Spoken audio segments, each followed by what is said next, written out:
ठीक है बेटा। इसी चैप्टर को आगे हम कंटिन्यू करते हुए नेक्स्ट पढ़ेंगे हम इसका।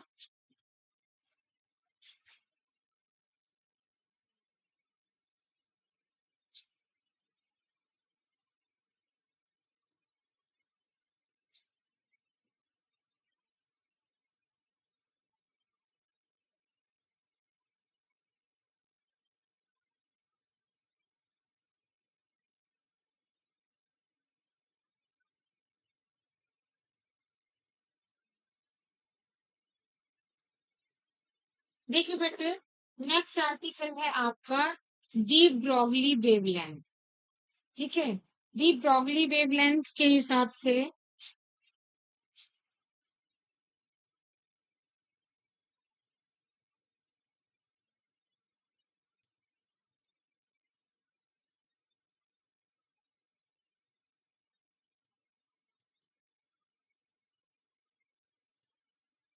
दी ब्रॉगली साहब ने याद है जब हमारा जो ये ब्रह्मांड था वो लड़ रहा था कि कोई कह रहा था कि लाइट क्या है, वो एक वेव है, और कुछ वैज्ञानिक कह रहे थे कि लाइट क्या है, पार्टिकल है। तो इसी बीच मैंने आपको बताया था कि एक हिस्ट्री से बीए करने वाले स्टूडेंट थे जिनका नाम दी ब्रॉगली था। उन्होंने एक जो हिस्ट्री से कर रहा हूँ, वो मैगजीन पढ़ रहे थे। मैगजीन पढ़ते पढ़ते उन्होंने फिजिक्स की मैगजीन पढ़ते पढ़ते एक जो मैगजीन में फिजिक्स के क्वेश्चन पढ़ते पढ़ते उन्होंने जब देखा कि ये तो दो तरह के साइंटिस्टों में जो है वार छिड़ गया है कि जो लाइट है वो क्या है, पार्टिकल है, कोई कहता है वेव है। तो उनके बैठे बैठे ही दिमाग में आया, और तो उसने क्या बोला था कि हैव ड्यूअल नेचर, कि ये दोनों ही मान लो। आप क्यों ना सारे जो वैज्ञानिक हैं इसे दोनों ही प्रकृति का क्यों नहीं मान लेते कि जो लाइट है वो क्या है, मैटर भी है और वेव भी है, मतलब पार्टिकल भी है और वो वेव नेचर भी रखता है। जब हमें पता था, देखो, लाइट था जो, लाइट को जब हमने क्या माना था बेटे, वेव नेचर माना था। बल्कि वेव नेचर से पता है फोटो, पहले पार्टिकल, पार्टिकल नेचर जब हमने माना था पार्टिकल,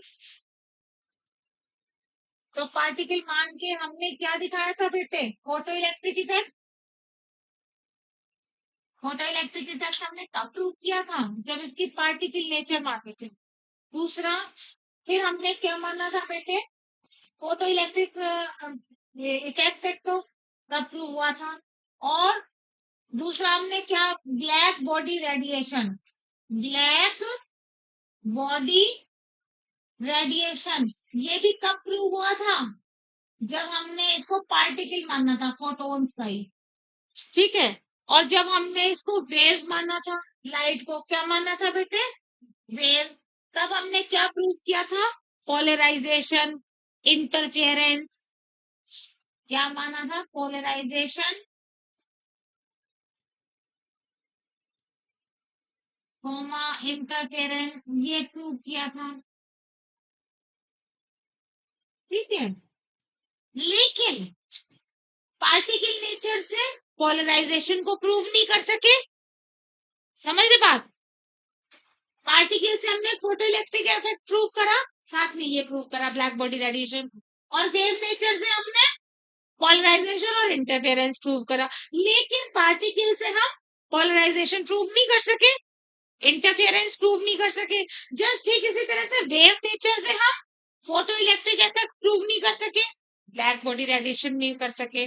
तो मैंने आपको बताया जैसे कि एक डी ब्रॉगली वैज्ञानिक हुए हैं, इन्होंने जो है हिस्ट्री के वैज्ञानिक हुए हैं। हिस्ट्री के बीए करते करते हिस्ट्री से जब मैगजीन पढ़ने का इन्हें शौक हुआ करता था, इन्होंने जब ये देखा कि वर्ल्ड वार हो रही है इस चीज में कि भाई ये वेव है या पार्टिकल है, वेव है, कई वैज्ञानिक से वेव कहते हैं, कई से पार्टिकल कहते हैं। तो इनके बैठे बैठे जब दिमाग में आया, इन्होंने ये कह दिया कि लाइट है ड्यूल नेचर। बल्कि इन्होंने तो ये बोल दिया था बेटे कि ब्रह्मांड का प्रत्येक वस्तु यानी मैटर दोनों नेचर रखेगा। कौन सी, पार्टिकल भी और वेव नेचर भी। Matter have dual nature, matter समझ गए, हर वस्तु, ठोस द्रव गैस, मैटर समझ गए, द्रव्य द्रव्य तीन प्रकार के होते हैं ना, ठोस, द्रव, गैस। तो इन्होंने बोला था, दी ब्रोगली साहब ने तो ये कह दिया था कि जो मैटर है ना, मैटर, ब्रह्मांड का हर एक मैटर हैव ड्यूल नेचर, मतलब हर एक वस्तु की दोहरी प्रकृति होगी। वेव भी होगा और वो पार्टिकल भी।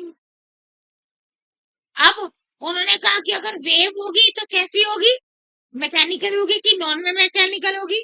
तो उन्होंने बोला कि ना तो वेव नॉन मैकेनिकल होगी और ना ही मैकेनिकल होगी। मतलब ऐसी वेव नहीं होगी जिसे चलने के लिए मीडियम या ना मीडियम की आवश्यकता हो। वो वेव ऐसी होगी कि जब कोई मैटर की हर वस्तु के साथ जुड़ी हुई होगी वेव। जैसे अगर ये मेरा फोन है, कैंसर ट्रेडिशन है, तो जैसे अगर ये भी है ना, अगर रजिस्टर, तो ये कणों से मिलकर द्रव ठोस तो है ही, कणों से मिलकर तो बना ही है। साथ में ये अगर मैं इधर करूंगी तो इसमें वेव, कुछ ना कुछ वेव्स इधर उधर होंगी, और इधर करूंगी तो भी कुछ ना कुछ वेव्स इधर उधर करेंगी। ये कोई वो मैकेनिकल या नॉन मैकेनिकल वेव नहीं है इसमें। ये वेव मैटर है, वस्तु का वेव है ये। हर एक वस्तु वेव। अब ये चौक है, पार्टिकल से मिलकर तो बना ही है ये, अणु परमाणुओं से मिलकर तो बना ही है चौक। लेकिन अगर हम इसे ऐसे ऐसे करेंगे तो इसमें भी मैटर वेव होगी, इसमें भी इसके साथ जुड़ी हुई जो एक वेव होगी, that is called matter wave. समझ में आई बात। उन्होंने कहा कि हर एक वस्तु मैटर है ड्यूल नेचर, मतलब हर एक वस्तु की दोहरी प्रकृति होगी, behaves like as particle as well as wave matter, matter wave. समझ में आई बात। हैव ड्यूल नेचर, लिखिए particle as well as matter wave.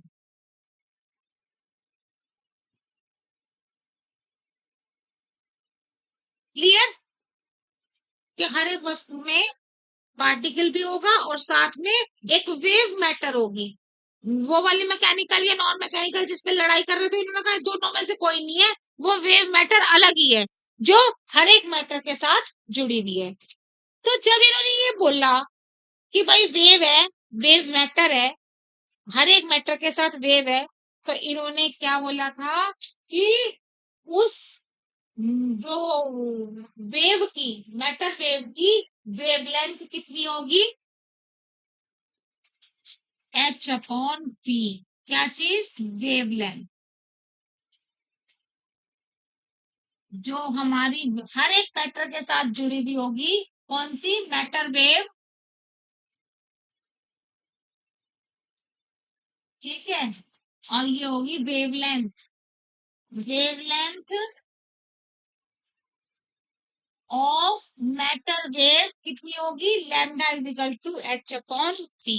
ये किसने दिया था, डी ब्रॉगली साहब ने।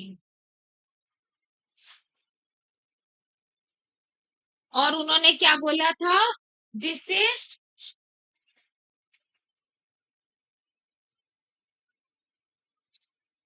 नॉट ए मैकेनिकल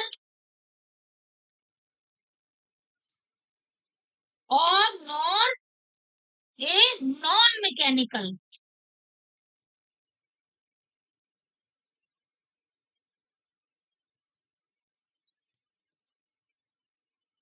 समझ में आई बात बेटे।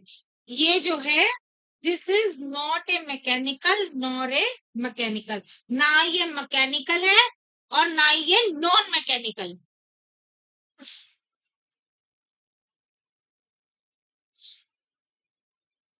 This is matter wave, this is matter wave.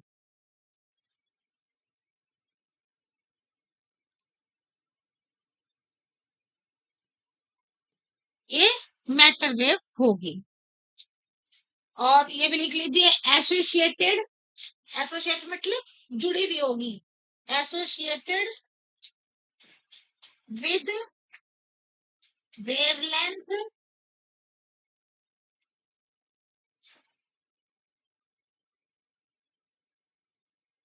lambda, lambda is given, lambda is equal to, ये बताई दिया मैंने, H upon P, where H is the Planck's constant and P is the momentum. H is Planck's constant and P is the momentum of matter wave. Momentum. ठीक है, वो matter, किसी भी वस्तु का मोमेंटम. समझ में आ गई बात? क्लियर हो गया? अब इन्होंने बेटे ये तो कह दिया कि lambda is equal to H upon P होती है, लेकिन इन्होंने बहुत सारी वस्तुओं के बहुत सारी अलग अलग, जैसे क्लासिकल मैकेनिक्स हो गई, क्लासिकल फिजिक्स हो गई, और आपकी रिलेटिविस्टिक मोशन हो गई, उन सब के लिए इन्होंने अलग अलग मैटर के अलग अलग लैम्डा के फॉर्मूले दे रहा. ठीक है, जो कि मैं अब मेन उससे ये कर लिया, मेन कराने जा रही हूँ. वही मेन है सारे. बस ये समझ लो कि जितने डी ब्रॉगली के अब मैं फॉर्मूले कराऊंगी, उससे एक भी क्वेश्चन बाहर नहीं आएगा. हमारे नीट में उसी से रिलेटेड क्वेश्चन आएगा.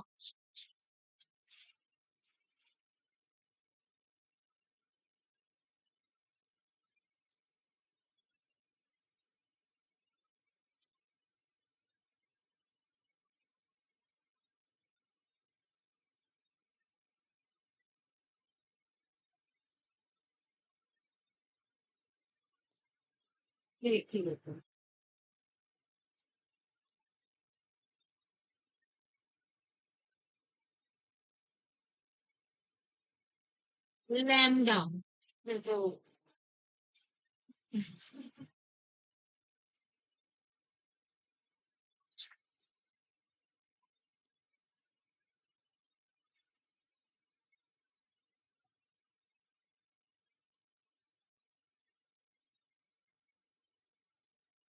उनकी जो टॉपिक था, दैट इज मेन टॉपिक, जो ब्रॉगली था उनका मेन टॉपिक था तरंग दैर्घ्य लैम्डा. क्या था? तरंग दैर्घ्य लैम्डा. जो कि उन्होंने क्या बोला था कि क्या होता है तरंग दैर्घ्य lambda? Lambda is equal to H upon p. H is the Planck's constant and P is the momentum of matter. ठीक है, ये बोला था ना. अब आप आ जाइए, उन्होंने बोला कि इसी को देखिए क्लासिकल मैकेनिक्स में. क्लासिकल मैकेनिक्स किसे कहते हैं बेटे? In classical mechanics, classical mechanics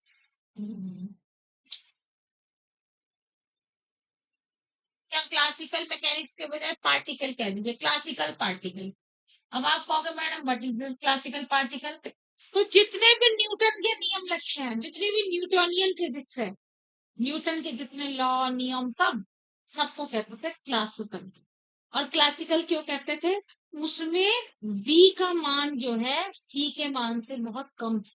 c का मान कितना होता है?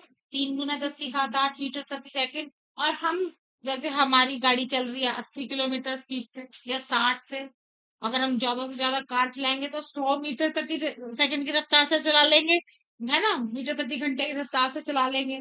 समझ में आई बात? तो कहने का मतलब ये है कि कहाँ लाइट स्पीड की 3 × 10⁸, और कहा हमारी 100 मीटर प्रति सेकंड.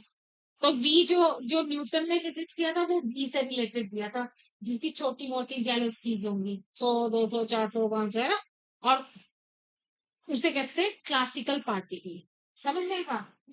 तो क्लासिकल पार्टिकल में क्या हुआ था, जहां पर कि v लिया गया था, v is very very very very very less than c. c is the light velocity. c is the light velocity. जहां पर लाइट वेलोसिटी की तुलना में v बहुत कम लिया गया है, उसे हम कहते हैं क्लासिकल पार्टिकल. उन्होंने क्लासिकल पार्टिकल के लिए जो बेटे वेवलेंथ का जो सूत्र दिया था, वो क्या दिया है? देखो बेटे, p क्या है? संवेग, मोमेंटम. और मोमेंटम का फॉर्मूला क्या होता है? m×v v. तो यानी इस हिसाब से जो तरंग दैर्घ्य लैम्डा का सूत्र है वो कितना बैठा? H upon M into we. समझ में आई बात? क्लासिकल मैकेनिक्स के लिए उन्होंने लैम्डा कितनी दे दी? H upon M into we. समझ में आई बात? फिर दूसरा उन्होंने ये बोला बेटा कि हमें पता है अगर मुझे काइनेटिक एनर्जी के पदों में वेवलेंथ निकालनी है तो मेरे पास एक सूत्र होता है। क्या सूत्र होता है काइनेटिक एनर्जी का? मोमेंटम के पदों में p स्क्वायर अपॉन 2m। सूत्र पढ़ा है? काइनेटिक एनर्जी बराबर p स्क्वायर अपॉन 2m पढ़ा है? तो मैं क्या करती हूँ इसमें जो है p का मैंने वो निकाल दिया, यहाँ से p का मान निकालने से कितना आएगा बेटे? Root 2m into kinetic energy. समझ में आई बात? तो फिर इन्होंने जो है दूसरा सूत्र दे डाला बेटे, lambda is equal to H upon P की जगह पर उन्होंने ये रख दिया under root 2m into kinetic energy. ये वाला फॉर्मूला दे डाला काइनेटिक एनर्जी के पदों में। समझ में आई बात? और फिर इन्होंने बेटे तीसरा एक और फॉर्मूला दे डाला लैम्डा का, ए यहां से लेके लिखती हूं मैं, किसमें? रिलेटिविस्टिक मोशन में। रिलेटिविस्टिक मोशन समझ गए? फ्रेम ऑफ रेफरेंस, जब एक ही वस्तु को दो आदमी देख रहे होते हैं, एक आने वाली तरफ से और एक जाने वाली तरफ से, बताया था ना दो फ्रेम ऑफ रेफरेंस होते हैं तो वहां मोशन किसमें आ जाती है? Relativistic motion. तो आप कहेंगे फॉर रिलेटिविस्टिक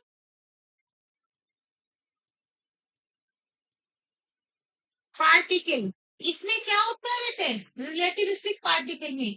यहाँ पर v लगभग सेम होता है c के। c is the velocity of light. जहां पर v जो है वो लगभग प्रकाश की चाल के बराबर हो v का मान, वो मोशन किस में आ जाएगी? रिलेटिविस्टिक पार्टिकल मोशन में आएगी। समझ आई बात? वहां के लिए उन्होंने क्या कर डाला? लैम्डा का मान दे दिया, lambda is equal to H upon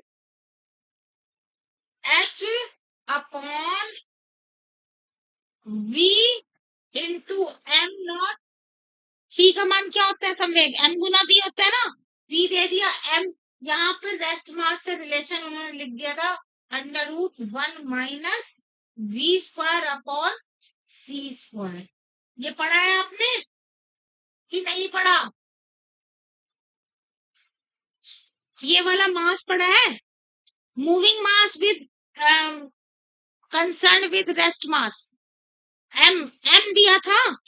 अरे p की जगह क्या होता है? m इंटू वी होता है कि नहीं? तो v तो रखा ही, m जो है वहां पे रिलेटिविस्टिक पार्टिकल में m का मान कितना था? याद करो, m zero under root 1 minus V square upon C square. पढ़ा है कि नहीं? आपने कहीं तो पढ़ा होगा। ये रिलेटिविस्टिक मोशन में m ये मूविंग इसके मान मास पढ़ा होगा। ये आपने बेटे मूविंग मास पढ़ा होगा कहीं ना कहीं। मैंने पढ़ा है तो तुमने भी पढ़ा होगा। समझ में आई बात?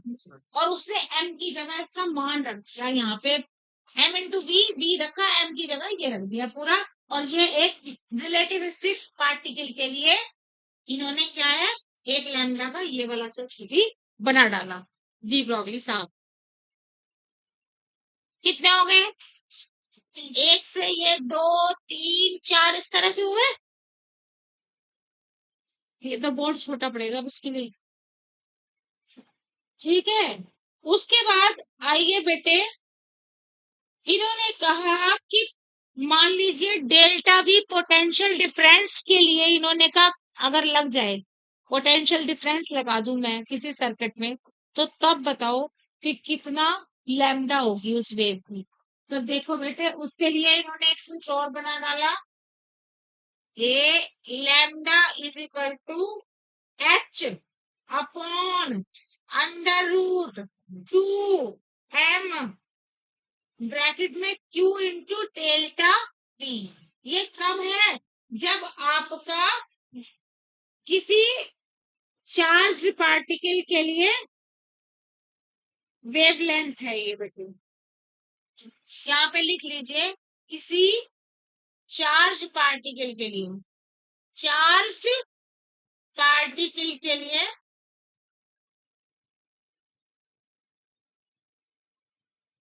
लिए वेवलेंथ।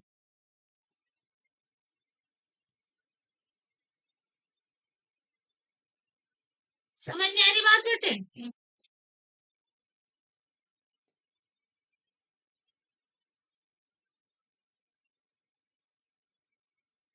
ये सब जितनी भी मैं वेवलेंथ आपको बता रही हूँ ना, ये सब की सब डी ब्रॉगली वेवलेंथ है।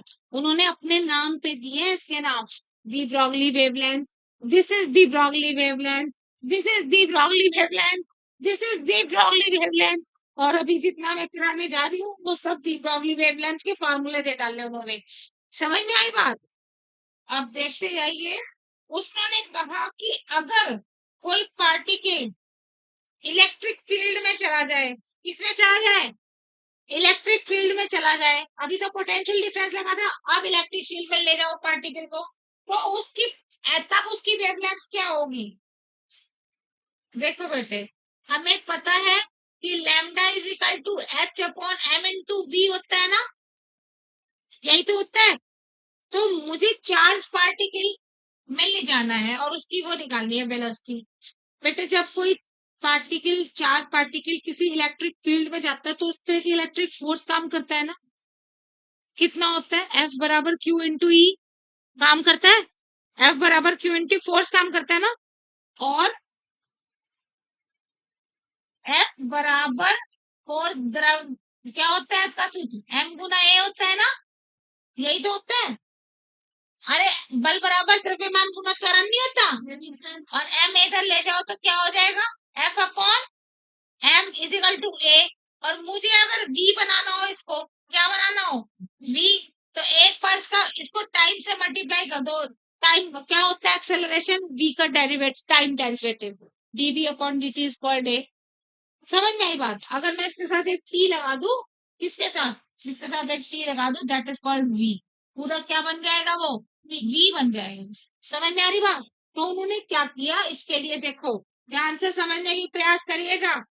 उन्होंने जो है इसके लिए ये किया कि H अपॉन M और V को क्या लिखा? बल। F, F क्या होता है? Q इंटू ई। जो चार्ज पार्टिकल इलेक्ट्रिक फील्ड में क्या, उस पर फोर्स कितना काम किया? Q इंटू ई। और अपॉन M इंटू टी। ये बात समझ में आई बेटे या नहीं? ये मैंने क्या किया पता है? V की जगह ये रखा। आप कहोगे मैडम कैसे रखा? मैंने देख लो बेटे, F बराबर M गुना A होता है। M को इधर ले गई, F बटे M is equal to A बचा। अगर त्वरण को मैं T से वो कर दूं, हाँ, A क्या चीज होती है? dv upon dt। अगर मैं इसे T से मल्टीप्लाई कर दूं तो वो A किस में कन्वर्ट हो जाएगा? V में। तो मैंने क्या किया? F upon M into T कर दिया V की जगह। V की जगह क्या रखा? F upon M into T. F क्या था? जब कोई मेरा पार्टिकल इलेक्ट्रिक फील्ड में गया तो उस पर क्या लगा था? फोर्स लगा था, एक इलेक्ट्रिक फोर्स। वो कितना था? Q इंटू ई। Q इंटू ई अपॉन F इंटू टी। ये किसकी जगह है? V की जगह। इस V की जगह। और ये एक M यहाँ बाहर है, ये M मैंने बाहर रखा। तो M से M कट गया। इसका मतलब ये वाली लैम्डा कितनी आ गई बेटे? Lambda is equal to H upon bracket में Q E up into T. ये वाली है। अगर कोई पार्टिकल हमारा इलेक्ट्रिक फील्ड में मोशन कर रहा है तो अब उसकी वेवलेंथ कितनी होगी? ये होगी।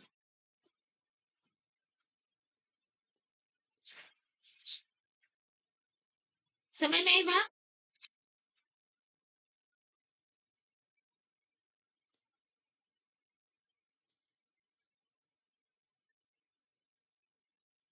ये लास्ट पीरियड है इसका, क्या नाम है इस चैप्टर का।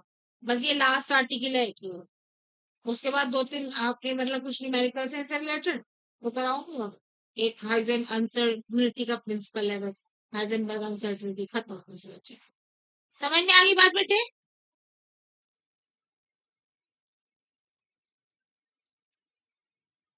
अब आ जाइए, उसे कहा कि अगर पार्टिकल इलेक्ट्रिक फील्ड के बजाय मैग्नेटिक फील्ड में चला जाए, अब वहां पे भी तो उसकी कुछ ना कुछ क्या होगी, वेवलेंथ होगी।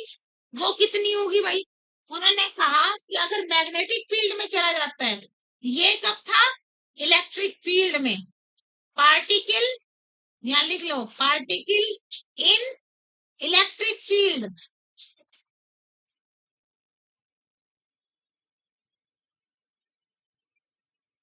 यहाँ पे लिखेंगे आप पार्टिकल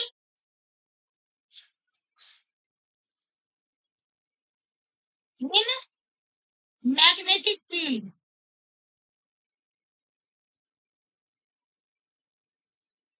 समझ में बात बेटे? पार्टिकल इन मैग्नेटिक फील्ड में होगा तो क्या होगा भाई, बताओ?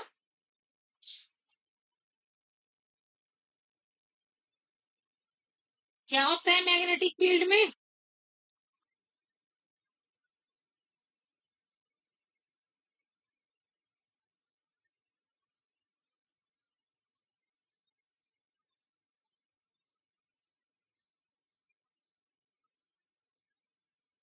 अरे भैया, जहाँ ई है वहां बी हो जाएगा, और क्या? इलेक्ट्रिक फील्ड की जगह बी आ जाएगा, मैग्नेटिक फील्ड आ जाएगा। क्या हो जाएगा? Lambda is equal to H upon Q B into e के स्थान पर हो जाएगा आर, क्योंकि वहां पे आर डिस्टेंस लेते हैं। Q B into are.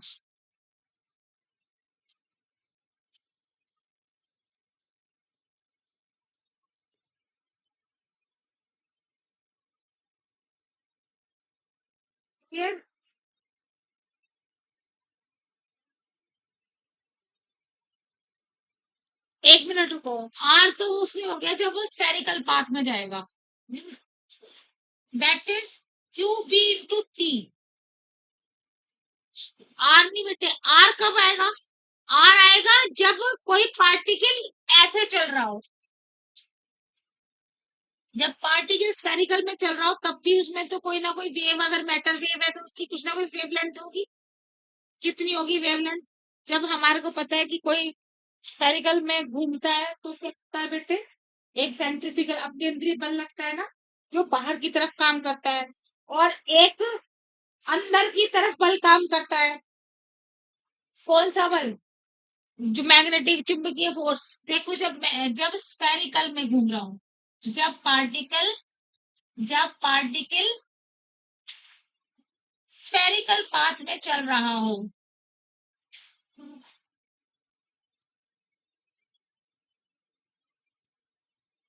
Lambda, देखो बेटे, कितना होता है centrifugal force? M D square upon are.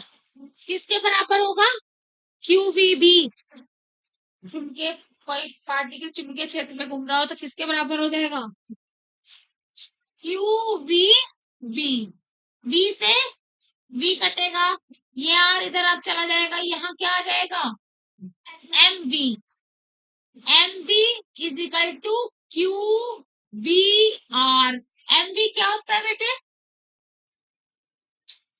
द्रव्यमान गुना वेग संवेग, यानी दैट इज पी, मोमेंटम। और द्वि ब्रोगली ने क्या कहा था कि H is equal to P upon, क्या बताई थी? एच क्या बताया था? H अपॉन पी तो बताया था। लैम्डा कितनी होती है दी ब्रोगली ने? H upon P. पी की जगह ये रख दो बस, H upon Q B R. कब है ये? जब हमारा पार्टिकल किसी स्फेरिकल पाथ में चल रहा हो, सेंट्रीफ्यूगल उस पर फोर्स लग रहा हो, तो उस वेवलेंथ कितनी होगी, वो लिखेंगे। ठीक है? ओके बेटा, समझ में आई बात?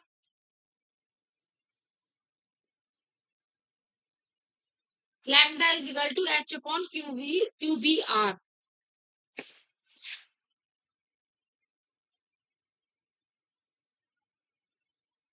देखिए,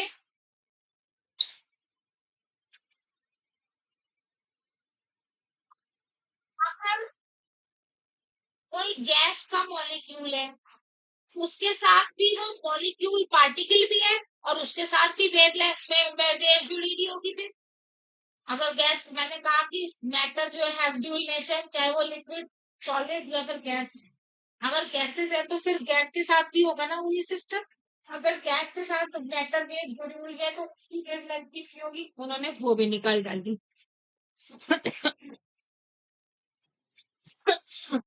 उन्होंने कहा फॉर गैस मॉलिक्यूल, कहा लिखूं,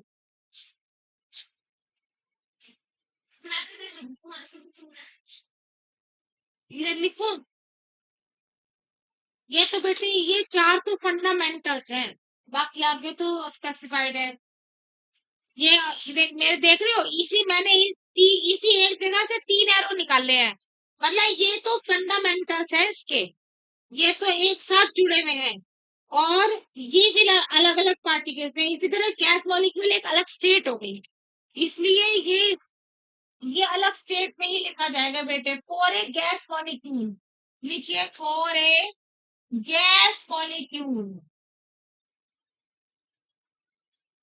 कितनी वेवलेंथ होगी गैस मॉलिक्यूल की, भाई आप सबको पता है। ये होता है आपका lambda is equal to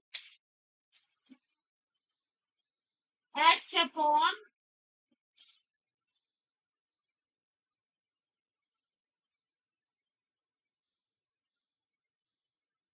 H upon under root two M into kinetic energy. पढ़े हो ये, गैस में lambda is equal to H upon two M into kinetic energy. और काइनेटिक एनर्जी कितनी होती है गैस मॉलिक्यूल की, 1/2। कितनी होती है काइनेटिक एनर्जी गैस मॉलिक्यूल की, 3/2 केटी। पढ़े हो, 3/2 केटी पढ़ा है कहीं पे गैस मॉलिक्यूल की काइनेटिक एनर्जी कितनी होती है, 3/2 केटी। यहाँ पर इसकी जगह रखो इसके kinetic energy of gas molecule की, यहाँ रखो, यहाँ से हटाओ, ये हो जाएगा H upon under root 2m 3/2 KT. तो 2 से 2 कटा, ये कितना आ गया बेटे, अब कितना आया, एच बटे अंडर रूट 3m केटी। ये आ गया आपका एक और wavelength for a gas molecule, lambda is equal to H upon under root 3m केटी।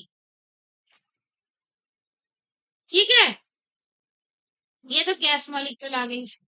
अब आ जाओ जरा स्पेस में, अगर कोई इलेक्ट्रॉन अगर घूम रहा है किसी ऑर्बिट में, तो भाई वहां वो पार्टिकल तो है ही है, वो वेव भी है। जब वो वेव भी है तो क्या होगा, उसके साथ वेव नेचर भी होगी, वेव नेचर होगी तो उसकी लैम्डा भी होगी। अब गॉजी इलेक्ट्रॉन के लिए भी किसी ऑर्बिट में निकल लो वेव, तो कहाँ निकल ली जाए, ए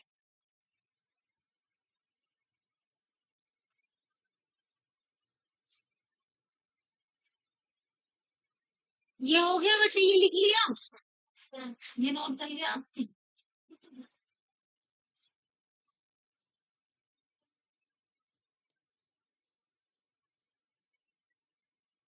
नहीं ये नहीं, ये वाला, ये तो काइनेटिक एनर्जी की इसमें तो अभी वैल्यू रखी ना हमने, तब उसके बाद ये बनाया, ये तो पहले से था ही। अब मुझे वो लिखना है, कहाँ लिखना, इधर करूँ क्या, हटा दूं, यस मैम, ठीक यहाँ से हटा दूं बेटे, इधर से हटा दूं,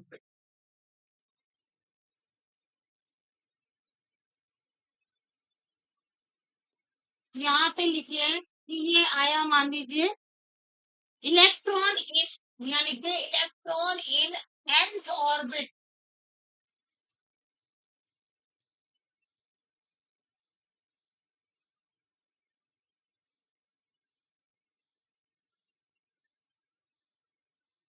ऑफ हाइड्रोजन एटम।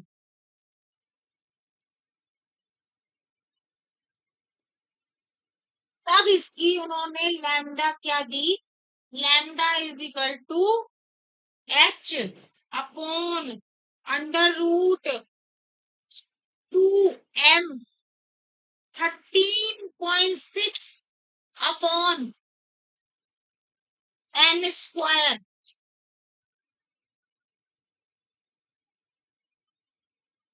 यानी is directly proportional to n. आप समझे क्या मतलब है? सूत्र ये था बेटे, एच बटे अंडर रूट 2m 13.6 बटे एन स्क्वायर। जब इस वर्गमूल से एन स्क्वायर को हटाओगे तो एन आ जाएगा नीचे, और जब बाहर एन आ जाएगा तो ये कहाँ चला जाएगा? सबसे ऊपर। जब सबसे ऊपर चला गया तो इसका मतलब क्या हुआ कि lambda is directly proportional to N, यानी जिस नंबर ऑफ ऑर्बिट में घूमेगा इलेक्ट्रॉन, उसी और वही जितना जितना नंबर ऑर्बिट का होगा उतना ही नंबर उसकी वेवलेंथ का होगा। अगर पहली ऑर्बिट में है तो उसकी वेवलेंथ 1 होगी, अगर दूसरे ऑर्बिट में है तो उसकी वेवलेंथ 2 होगी, तीसरे ऑर्बिट में है तो उसकी वेवलेंथ 3 होगी। समझ में आई बात बेटे?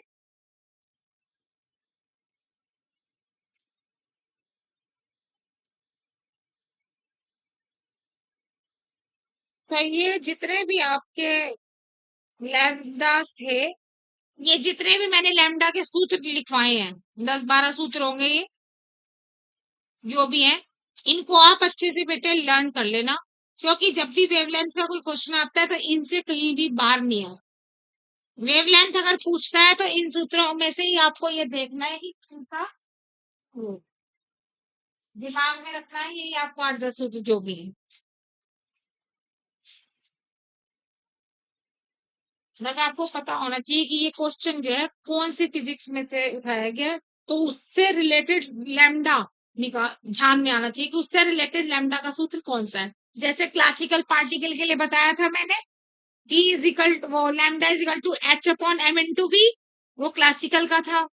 और कौन सा रिलेटिविस्टिक अगर में से आया है तो ये है, और अगर हमारा किसी चार्ज पार्टिकल के लिए है तो ये है, इलेक्ट्रिकल फील्ड में है तो ये है। ये देखना है कि क्वेश्चन जो है वो कौन सी फिजिक्स का आया है। जैसे फिजिक्स अलग अलग हो गई, ईएमटी हो गई, क्लासिकल मैकेनिक्स हो गई, और आपका ऑप्टिक्स हो गई। समझ में आ गई बात? ये मतलब हर चीज अलग अलग हो गई ना, या ऑर्बिटल्स की हो गई। तो वो देखना है कि क्वेश्चन कौन सा है और उसी का सूत्र उठा लो लैम्डा का, वही निकल जाए। अच्छा, एक चीज आपको ये भी बतानी है मेन, हटा हो गया बेटे, नोट हो गया।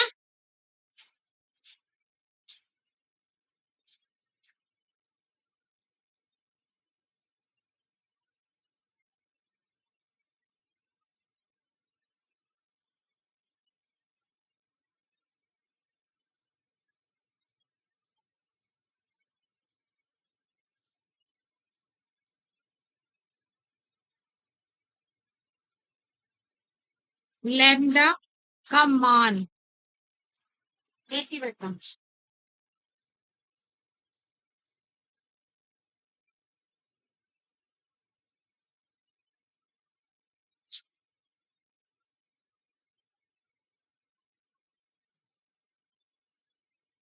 इलेक्ट्रॉन पार्टिकल के लिए 12.27 upon under root V, V is the potential difference.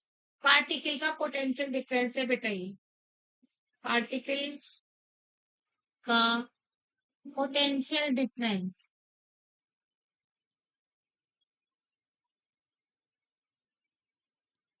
Delta we, ठीक है। और अगर अल्फा पार्टिकल है तो अल्फा पार्टिकल के लिए लैम्डा का मान आता है, लैम्डा इज इक्वल टू 1 हाँ, 1.101 बटे रूट बी एंगस्ट्रॉम। ये भी बेटे एंगस्ट्रॉम में है, ये वेवलेंथ है सारी, इनकी वेवलेंथ याद रखना, ठीक है।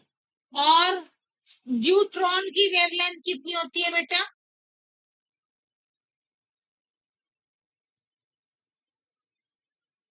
वेवलेंथ न्यूट्रॉन पार्टिकल की कितनी होती है? वो होती है lambda is equal to 0.202 upon under root V angstrom. और प्रोटॉन की वेवलेंथ कितनी होती है? Lambda of proton, lambda of proton होती है बेटे 0.286 upon root V clear? Clear हुआ बेटा जी? ये याद रखेंगे चारों वैल्यू। ये अंडर रूट वी क्या चीज है? पोटेंशियल डिफरेंस है।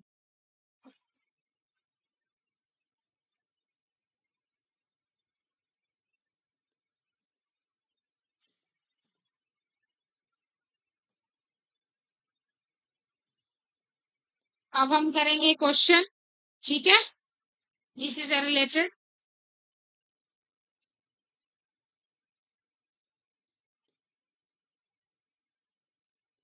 बेटे भैया से चौक लिया, दो चौक लिया।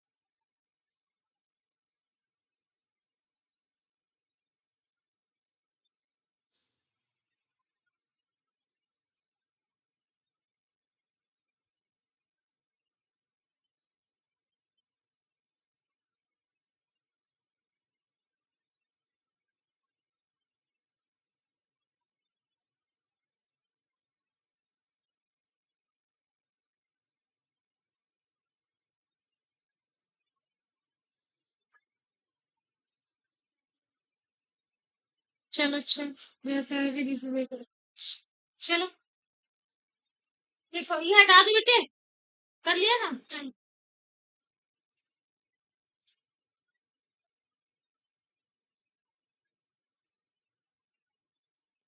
फाइंड द रेशियो, क्वेश्चन लिखिए, find the ratio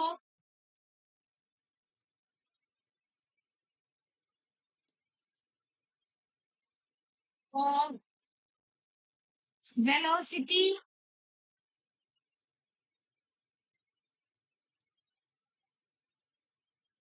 of proton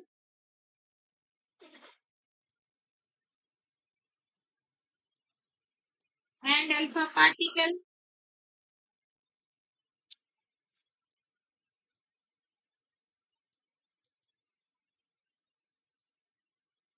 if de Broglie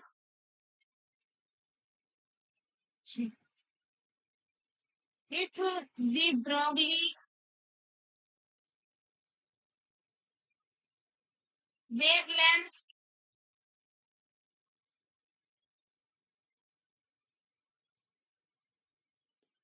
of both particles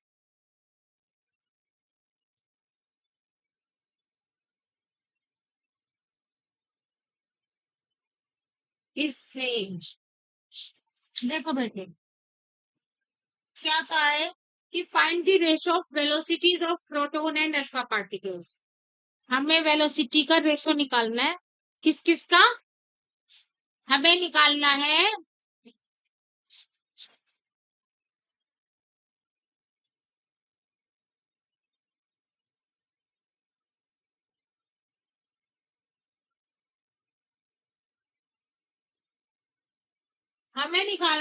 ratio of the velocity of the proton and alpha particle if the Broglie wavelength of both particles same.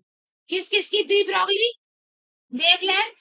Proton की और दी Broglie wavelength alpha की, दोनों क्या है बेटे? Same है।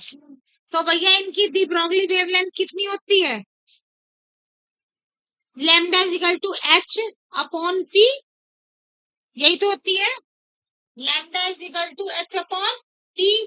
T की अगर एम इंटू वी कर दीजिए, समझ में आ गई बात? क्योंकि मुझे यहाँ पे क्या किस में निकालनी है? वेलोसिटीज लेकर वी निकाल दीजिए, वी पी, और इसकी है H upon M into V alpha. समझ में आ गई बात? और इसका जो मास होता है अल्फा पार्टिकल का प्रोटॉन पार्टिकल के 4 गुना होता है। इसका जो मास है वो कितना होता है बेटे? 4 गुना अल्फा पार्टिकल से। अब करो, ये एच से एच कटा, एम से एम कटा, और रेशो किसका चाहिए था? Find the ratio VP upon V alpha. VP इधर ले जाओ, वी अल्फा है ही इधर ले जाओ, क्या हो जाएगा बेटे? वीपी बटे V alpha is equal to 4/1। यही तो हुआ आंसर। क्या रेशियो आया? 4:1। समझ में आया क्वेश्चन? ये वाला क्वेश्चन समझ में आया बेटे?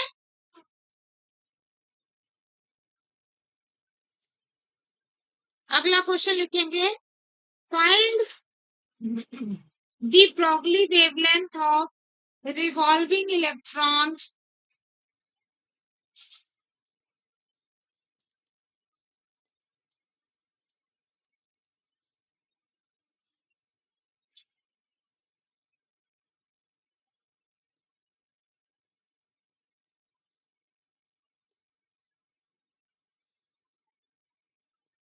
Find wavelength, the Broglie wavelength, the Broglie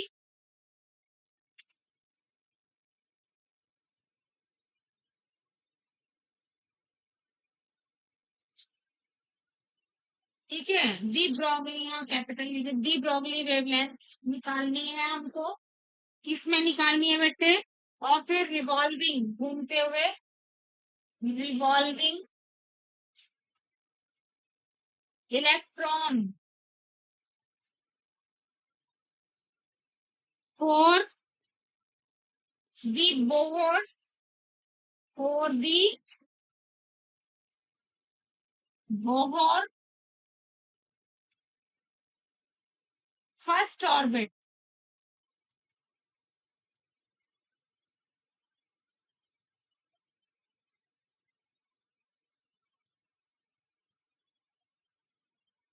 of सर्कमफरेंसेस।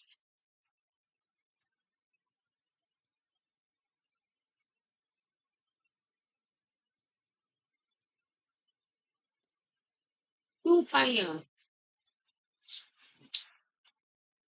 चलिए देखो भाई, मैंने जो बताया था ऑर्बिट वाले में, क्या बताया था कि lambda is proportional to N, बताया था ना कि ऑर्बिट वाले में जितना ऑर्बिट की संख्या होती है उतनी ही लैम्डा प्रोपोर्शनल करती है। तो उसने क्या कहा, find the de Broglie wavelength of revolving electron for the Bohr's first orbit of circumference, यानी कि lambda is equal to N और इनटू सर्कमफरेंस 2 पाई r। समझ में आई बात? समझ में आई बात? और एन क्या लेना है मुझे? क्या दिया उसने बेटे? एन का मान। कौन सा ऑर्बिट दिया है? फर्स्ट। तो मैंने कहा था ना कि एन इंटू सर्कमफरेंसेस जो भी दिया हुआ, एन कितना है? फर्स्ट ऑर्बिट है, यानी एन इज इक्वल टू कितना लेंगे आप? 1 और इंटू सर्कमफरेंसेस जो भी ऑर्बिट की है, मान लीजिए इस ऑर्बिट की है पर सर्कमफरेंसेस कितनी दे रखी है हमें? 2 पाई r।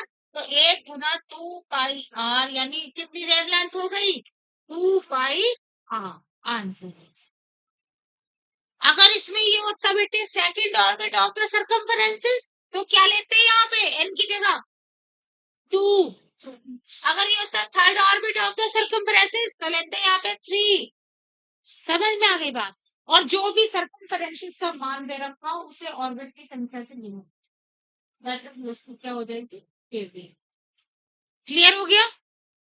क्लियर हुआ बेटे? नेक्स्ट क्वेश्चन लिखेंगे,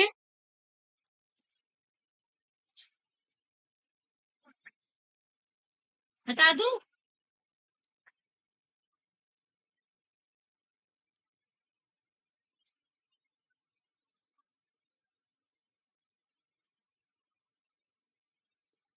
when the momentum of a proton, when a when any when the momentum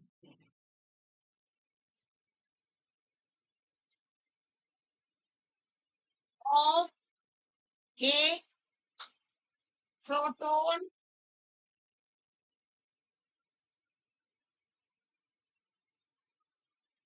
is changed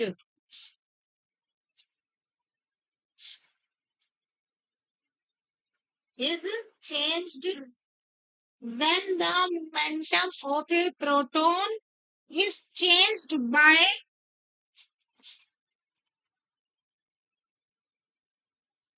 amount p naught. The corresponding change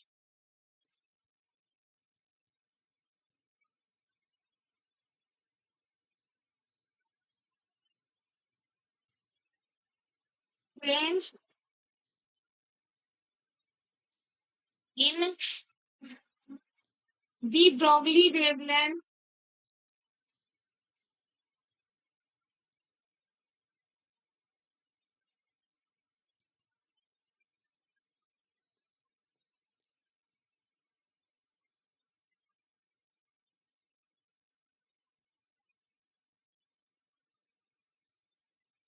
is found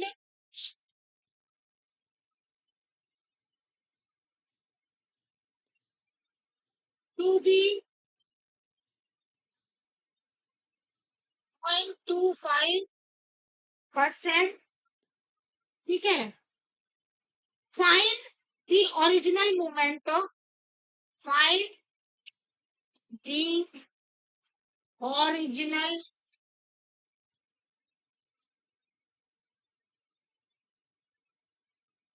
momentum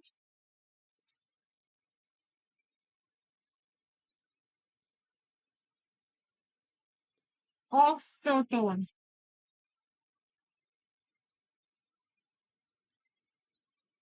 ठीक है.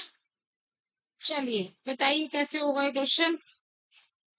देखो भाई, when the momentum of a proton is changed by the amount of p naught, हमने momentum change किया है p not से, corresponding change in the Broglie wavelength भी change हो जाएगा. ठीक है जी. क्या होता है बेटे सूत्र दी ब्रॉगली वेवलेंथ का? h upon p. सबको पता है. अगर चेंज होगा वेवलेंथ में तो क्या होगा बेटे? Delta lambda is equal to h upon delta p. भाई जब इसमें इसके कॉरेस्पॉन्डिंग चेंज होगा तो इसी तरह से तो होगा.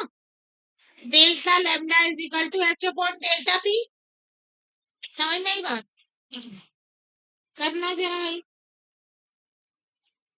चेंज करो पहले. ये देखो, change in wavelength delta lambda upon lambda is proportional to p upon delta p. ये बात समझ में आई? भाई 1 बटा डेल्टा p था, वो p ऊपर आ गया. समझ में आ गई बात? अब देखो डेल्टा p है, डेल्टा लैम्डा में कितना चेंज हो रहा है? 25%. उसने क्या कहा? De Broglie wavelength is found to be 0.25% change हो रहा है. यानी 0.25%. परसेंट का मतलब क्या हो गया? परसेंट का मतलब गुना 100 कर दो. परसेंटेज का निशान हटाना है तो गुना 100 कर दो. ठीक है.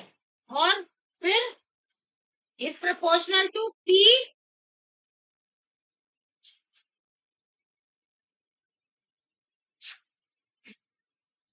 Initial find original momentum. Find the original momentum. मान लीजिए ओरिजिनल मोमेंटम आपका जो चेंज है. अच्छा, वो भी तो दे रखा था इसमें. हाँ, पी नॉट. देखो बेटे, चेंज इन मोमेंटम कितना दे रखा? P not. यानी डेल्टा पी की वैल्यू दे दी. ये proportional P upon P not. समझ में आई बात? कि डेल्टा पी कितना दिया हुआ है? पी नॉट दिया हुआ है. और ये हमें निकालना है ओरिजिनल मोमेंटम जो पहला है पी. तो क्या हो जाएगा बेटे? ये से सॉल्व कर लो. पॉइंट हटाया तो यहाँ 100 हो गया. इस 100 से 100 कट गया. ये इधर आ गया. तो ये हो गया बेटे पी इक्वल टू कह लो 25 पी नॉट. यानी समझ में आई बात? ये जो अब आया आपका, जो आपका पहला जो मोमेंटम था, वो जो चेंज इन मोमेंटम है वो कितना है? 25 गुना है। 25 गुना था पहला जो ओरिजिनल मोमेंटम था, वो उसका 25 गुना था। जो चेंज हुआ मोमेंटम, पी नॉट चेंज हुआ था, 25 गुना था पहला मोमेंट। इसका आंसर ये है। समझ में आई बात?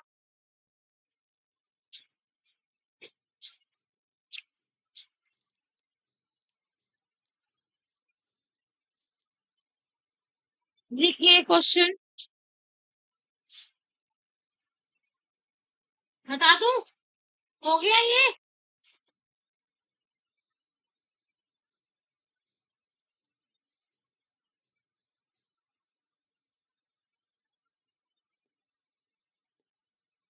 Variation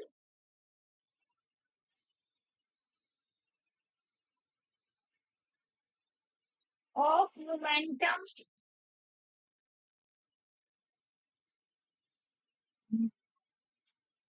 momentum of particle P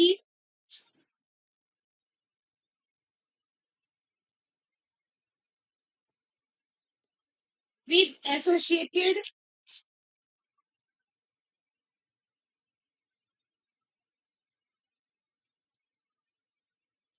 wavelength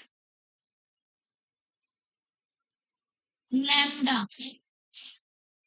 is shown correctly by question name is shown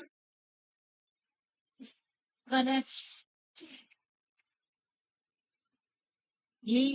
by lambda is equal to 1 upon p, lambda is equal to 1 upon m, और lambda is equal to 1 upon v। अच्छा, ये तो बात की values है। पहले ये देख लो जरा कर्व, ये तो मैं अपने बाद में समझाऊंगी। ये देखिएगा जरा बेटा, ये मैंने कर्व खींचा लैम्डा में और मोमेंटम में। ए इस तरह से, ए, फिर बी है आपका इस तरह से, लैम्डा और ये पी, ए इस तरह से, और फिर सी नंबर का है इस तरह से बेटा, ये है आपका पी, और दैट इज लैम्डा, और फिर है आपका इस तरह से straight line, that is P और दैट इज लैम्डा। ये डी। उसने ये कहा है कि बताओ इसमें से सब सही कौन सा है, सही कौन सा है भाई? इसमें से देखो, कोई बता सकता है सही कौन सा है? देखो बेटे, हमेशा याद रखेंगे ये बात कि चाहे लैम्डा और मोमेंटम का रिलेशन हो, ध्यान से सुन लो बात, चाहे लैम्डा यानी वेवलेंथ हो मोमेंटम का हो, लैम्डा और मास का हो, लैम्डा और वेलोसिटी का हो, या लैम्डा चार्ज का हो, 1/√Q चार्ज के साथ रिलेशन हो, चाहे लैम्डा पोटेंशियल डिफरेंस के साथ हो, 1/√V पोटेंशियल डिफरेंस के साथ हो, चाहे लैम्डा टेम्परेचर के साथ हो।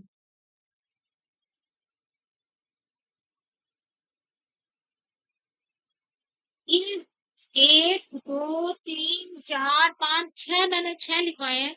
इन 6 में किसी के साथ भी लैम्डा का कर्व हो, हमेशा एक ही, हमेशा और हमेशा एक ही फिगर देगा, रेक्टेंगुलर हाइपरबोला। ये आपका देगा रेक्टेंगुलर हाइपरबोलिक ग्राफ। याद रखना, ये किसके साथ है? लैम्डा और पी के साथ। अगर इनमें से किसी के साथ भी आ जाए लैम्डा की, किसी के साथ भी, पोटेंशियल डिफरेंस, टेम्परेचर, मोमेंटम, मास, वेलोसिटी, या फिर आवेश, किसी के साथ भी लैम्डा का आ जाए ग्राफ, तो हमेशा याद रखना ये वाला आएगा, और इसकी शेप का नाम होता है rectangular hyperbolic graph. Rectangular, rectangular hyperbolic.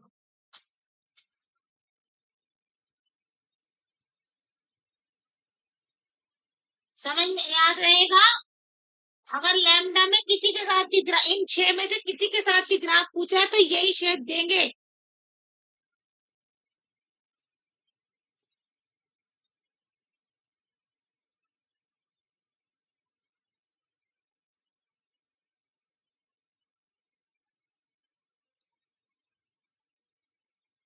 कर लिया।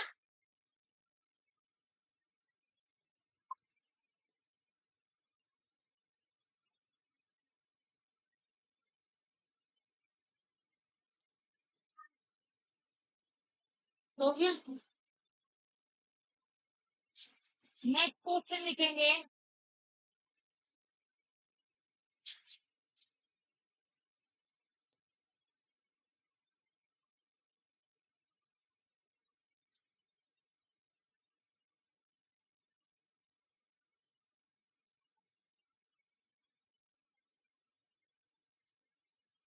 An electron of mass m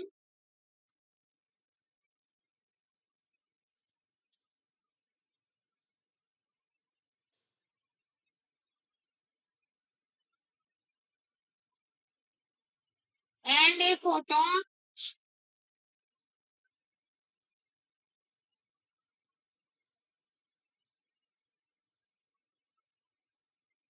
have same energy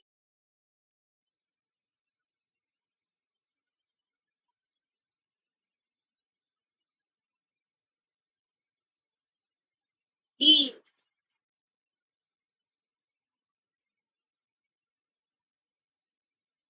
The ratio of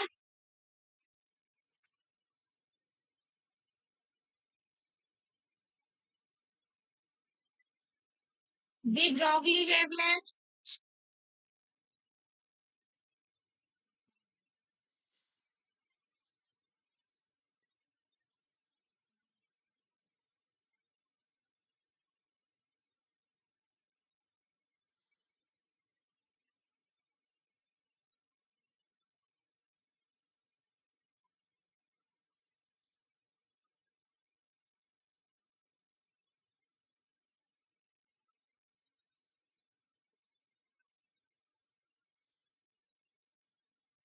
associated with them.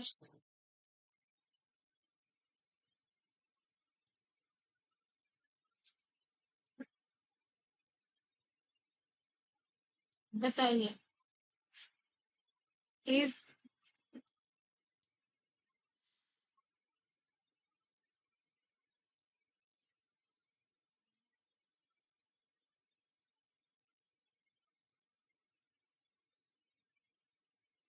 NEET 2016 में आया वही क्वेश्चन।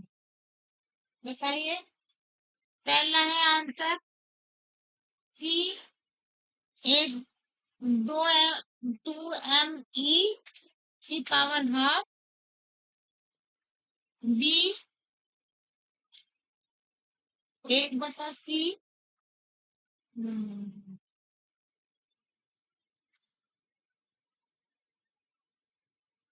1/2 1/c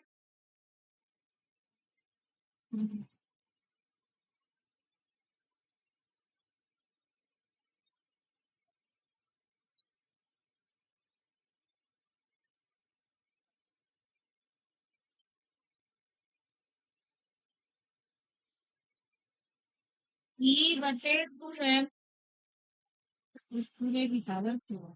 चलो बताओ भाई क्या है। An electron of mass m and a photon have same energy। ठीक है। The ratio of the Broglie wavelength associated with them यानी कि लैम्डा ई अपॉन लैम्डा पी ये निकालना है। हमें क्या निकालना है बेटे। लैम्डा ई रेशो निकालना है ना अपॉन लैम्डा ई ये निकालना है। तो हमें पता है बेटे कि लैम्डा ई कितना होता है। कितना होता है लैम्डा ई का। एनर्जी एनर्जी ऑफ फोटोन कितनी होती है बेटे। पहले एनर्जी ऑफ इलेक्ट्रॉन बताओ। ये आपने lambda of electron h upon under root अभी कराया था ये वाला फॉर्मूला। इलेक्ट्रॉन की wavelength h upon under root 2m into e, ये तो लैम्डा ई है। और लैम्डा पी कितना होगा बेटे फोटोन की वेवलेंथ, ये निकालने के लिए मुझे वो निकाल लो। ई पी क्या होता है, E is equal to H nu, क्या होता है एच सी अपॉन लैम्डा होता है ना, H C upon lambda P, यानी मुझे पी की। तो उसने कहा कि ये यहाँ से लैम्डा पी निकाल लो, कितना हो जाएगा बेटे, अगर इसे मैं ई मान लूं तो लैम्डा पी हो जाएगा एच सी अपॉन, यही तो हुआ। उसने क्या बोला कि इन दोनों का रेशो निकाल लो, क्या निकाल लो, रेशो निकाल लो।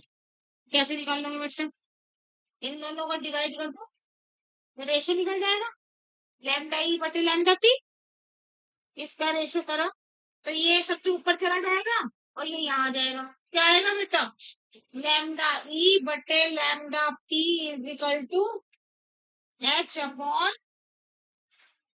another 2m into e।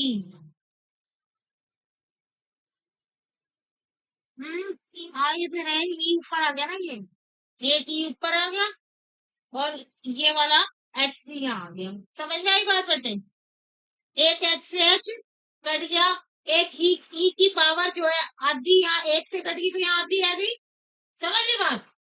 यहाँ पे ई की पावर कितनी है एक, यहाँ ई की पावर हाफ है, ये वर्गमूल में है ना, तो ई की पावर हाफ जब कटी तो यहाँ कितना बचा हाफ, ई की पावर हाफ, और यहाँ कितना बचा है सी बाहर आ गया और 2m की पावर हाफ, यानी इकट्ठा लिख दूं ई बटे 2m की पावर हाफ, ये आया आपका रेशियो। देखने जरा है इसका कौन सा ऑप्शन सही है, एक बटे सी ई बटे 2m अपॉन सी, ये वाला option number C is the right. ठीक है बेटा,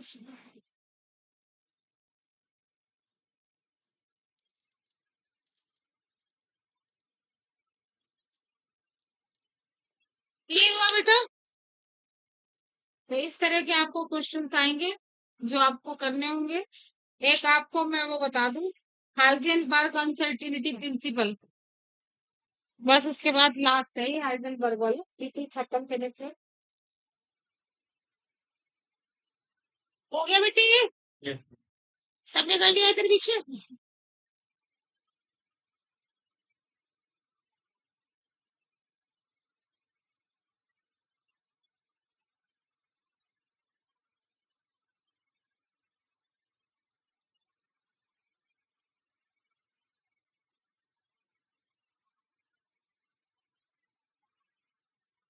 देखिए बेटा, हाइजेन अनसर्टिनिटी प्रिंसिपल, हाइजेन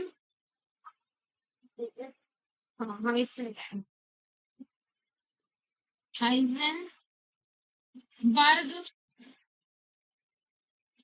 अनसर्टिनिटी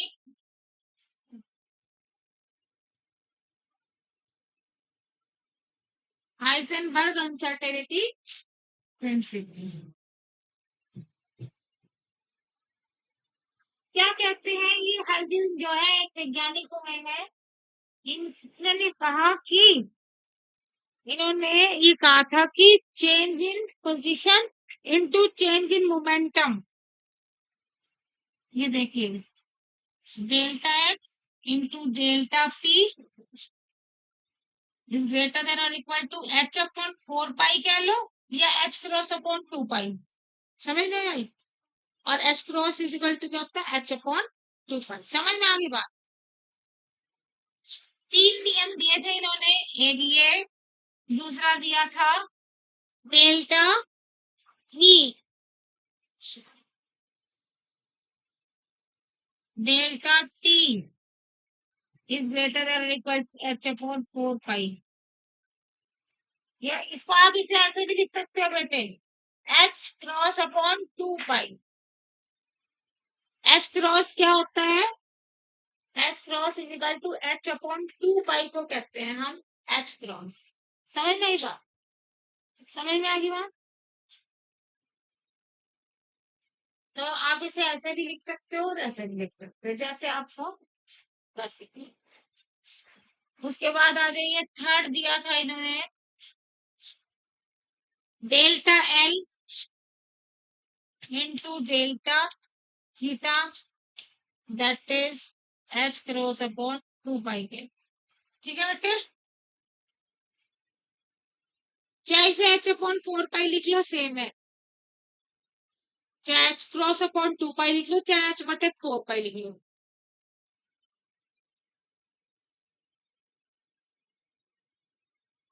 तो ये 3 दिए थे हाइजेनबर्ग ने, और क्या कहा था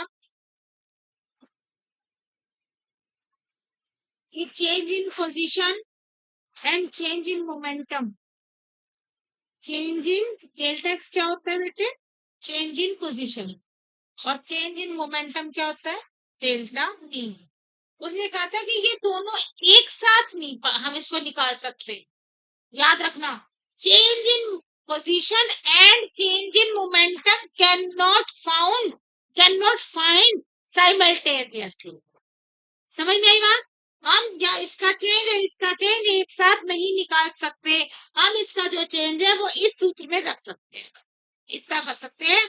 इन दोनों का जो मल्टीप्लीकेशन है गुणनफल है अनसर्टेनिटी का, अनसर्टेनिटी इन पोजीशन, वो दोनों का जो गुणनफल होगा वो बड़ा होगा या बराबर होगा किसके, एच अपॉन 4 पाई के, ये कहा। और ठीक बिल्कुल इसी के सीक्वेंस में उन्होंने delta E, what is the delta E, change in energy, what is delta T, change in, ये था आपका डेल्टा टी था change in time, change in time, ये लिख लीजिए एनर्जी टाइम। समझ में आ गई बात? यहाँ पोजीशन और यहाँ पे मोमेंटम, और ये क्या है, एंगुलर मोमेंटम।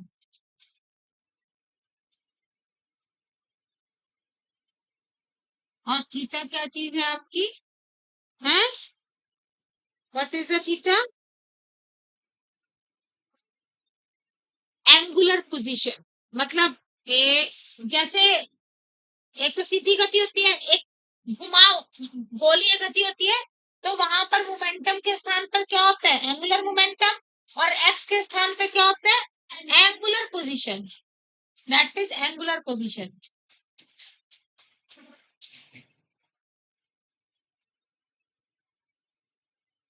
समझ में आई बेटा? तो बस यही थे हाइजेनबर्ग के अनसर्टेनिटी तीनों प्रिंसिपल। ठीक है बेटा जी।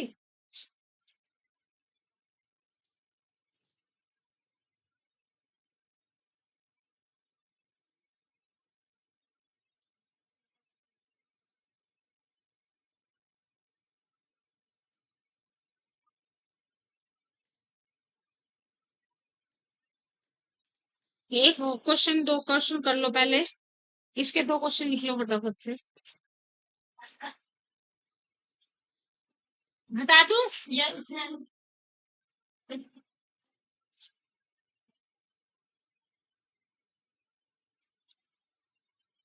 बेटे इसका वो पूछते हैं कॉन्जुगेट, यहाँ पूछते हैं कॉन्जुगेट हाइजेनबर्ग कॉन्जुगेट पूछते हैं, what is the Heisenberg conjugate of energy. Question है व्हाट इज द हाइजेनबर्ग वर्ग energy conjugate.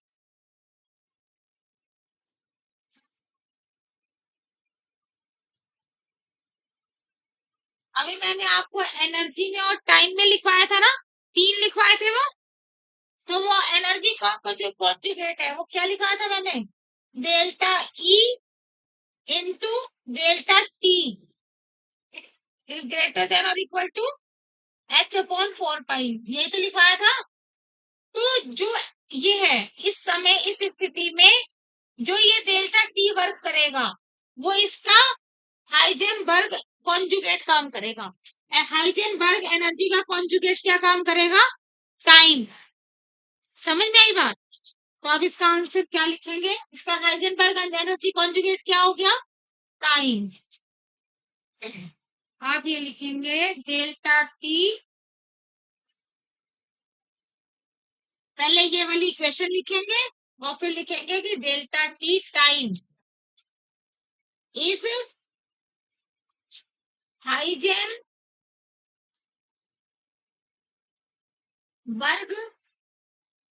Energy conjugate.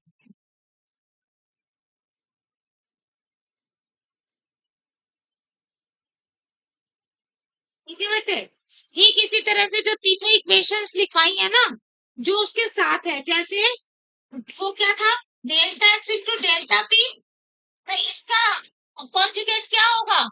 Delta P, और डेल्टा पी का कॉन्जुगेट, इसी तरह से इसका कॉन्जुगेट डेल्टा टी, और डेल्टा टी का कॉन्जुगेट एनर्जी। और जो वो लिखवाया था delta L into delta theta, इसका कॉन्जुगेट डेल्टा थीटा, और डेल्टा थीटा का कॉन्जुगेट, याद रहेगा ना? कुछ भी पूछा जा सकता है छह में से, छह के कॉन्जुगेट में से कोई भी किसी का भी कॉन्जुगेट पूछा जा सकता है। और इसी के साथ इस लेसन का समापन हुआ बेटा, और ये लेसन जो है आपका फिनिश हो गया। अब हम नेक्स्ट टाइम पे नेक्स्ट लेसन स्टार्ट करेंगे।